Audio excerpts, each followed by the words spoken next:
Good afternoon and welcome to this MBL webinar. My name is Simon Lindsay. I'm a solicitor and partner from Bevan Britton Solicitors, and today's session is about managing care in a community setting. The topics that we're going to cover today include the use of Section 17 leave, both long-term and custodial, the inherent jurisdiction of the High Court or the Court of Protection, and managing children and deprivation of liberty. Now, this session is intended for people who have some knowledge already of these terms and these concepts, but I'll be looking at recent case law and developments and how they're applied in practice. So as a starting point, let's look at what the options are for managing care in a community setting. The first one that we're going to be looking at is Section 17 leave, which is a power under the Mental Health Act which allows a patient who is liable to be detained in hospital to be given leave from that hospital. In addition, we'll be looking at community treatment orders.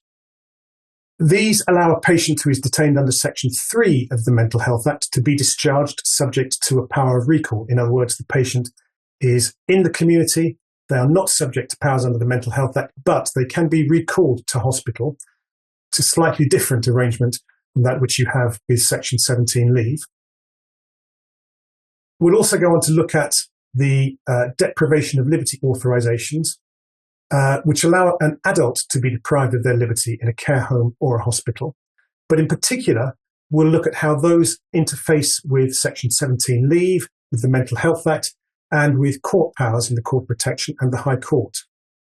In that respect, we'll look at the court powers, both High Court or Court of Protection, and these allow a court to impose controls on a person in the community and indeed in any setting.